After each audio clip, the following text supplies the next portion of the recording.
Kabar adanya hubungan spesial yang terjalin antara Sarwenda dan pengusaha muda Giorgio Antonio terus bergulir. Meski kedua belah pihak masih belum benar-benar buka suara terkait hubungan yang terjalin, namun gelagat mereka saat berinteraksi dianggap sudah memberikan sinyal yang kuat. Ya, setidaknya itu yang dirasakan warganet ketika melihat interaksi Sarwenda dan Giorgio Antonio dalam sebuah video yang beredar di sosial media. Dalam video tersebut, Sarwenda dan Giorgio duduk bersanding sambil berjualan secara live di platform TikTok. Yang kemudian menarik perhatian publik adalah reaksi mereka ketika tidak sengaja berpandangan dan saling bertatapan mata. Banyak yang menilai jika gestur yang ditunjukkan mereka berdua setelahnya mengisyaratkan jika sudah mulai ada benih-benih cinta yang tumbuh.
Dalam sebuah kesempatan, Giorgio Antonio mengatakan jika dirinya dengan Sarwenda memang baru mulai saling mengenal. Perkenalan mereka bermula dari kerjasama bisnis yang terjalin di mana Giorgio sebagai salah satu pemilik brand bekerja sama dengan Sarwenda yang biasa menjual berbagai produk di platform TikTok. Terkait banyaknya netizen yang menjodohkannya dengan Sarwenda, Giorgio Antonio tak mau ambil pusing.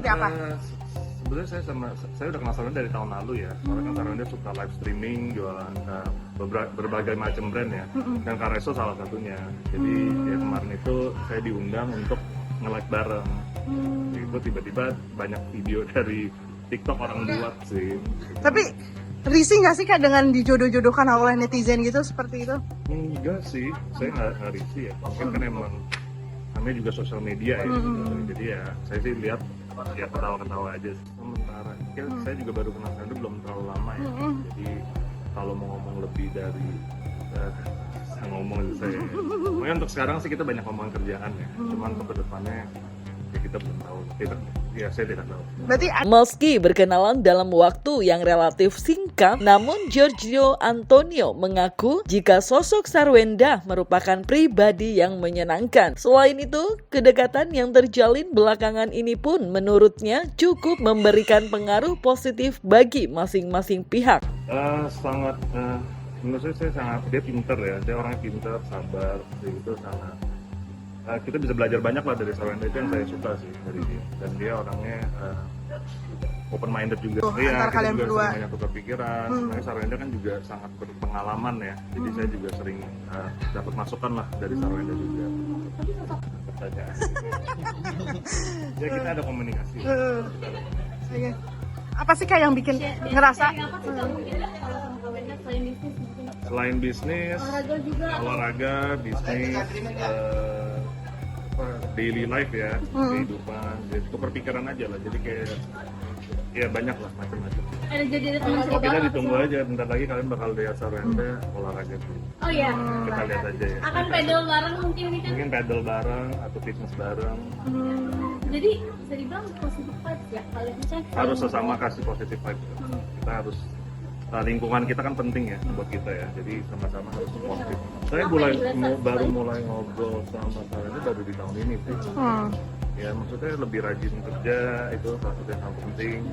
Olahraga, hidup sehat, harus ini aja responsible ya, tanggung jawab lah jadi orang. Jadi lebih semangat gitu. Semangat banget ya. Sementara itu, Sarwenda sendiri sempat mengatakan jika dirinya tak pernah menutup diri untuk kehadiran pria baru setelah resmi bercerai dengan Ruben Onsu. Namun, ia mengatakan jika prioritasnya kini bukanlah mencari pasangan hidup, melainkan memperlebar bisnis sambil merawat anak-anak yang dalam asuhannya. Aku tidak menutup hati, tapi aku juga lagi fokus untuk membuka bisnis dan menjaga anak.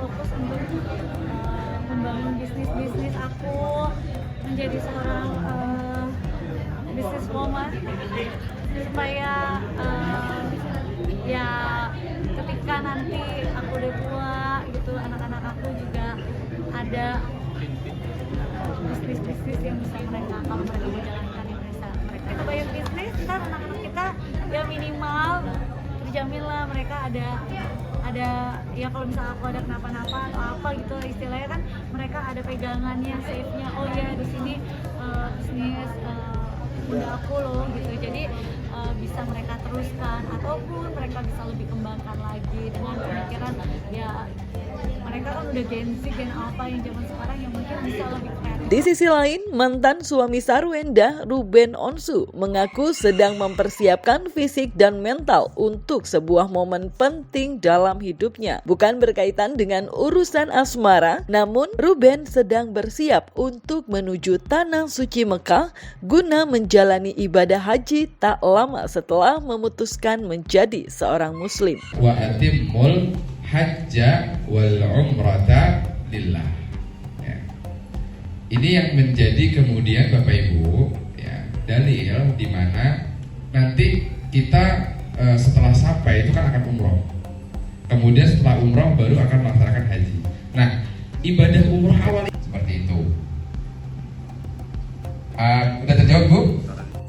Jadi semuanya udah rampung dan udah bersiap-siap aja, udah tinggal beberapa hari lagi. Kalau fisik mental ya insya Allah ya pasti kita maunya pasti doanya sehat terus, maunya dimudahkan semua segalanya, proses saya dari saya persiapan berangkat sampai saya kembali lagi lah pasti. Tapi kan kalau buat itu kan senang ya, misalnya kita ketemu dengan banyak saudara, kita juga setiap orang yang datang ke sana atau dipanggil ke sana itu kan Allah punya caranya masing-masing gitu. Jadi itu saatnya saya fokus untuk ya ibadah gitu. Fokus dengan bacaan-bacaan, surat-surat yang sudah saya persiapkan gitu. Makanya gunanya kita ikut manasik ini kan kita akan jadi tahu, minimal punya bayangan lah kalau kesana ke gimana. Berarti masih saya juga mendapat ustadz pendamping gitu, karena saya benar-benar dari nol dan takutnya kalau ada yang lain-lain kan juga pasti kan banyak kreditnya gitu. Jadi alhamdulillah saya dapat ustadz pendamping yang mendampingi saya dari saya Jakarta sampai saya kembali ke Jakarta. Dan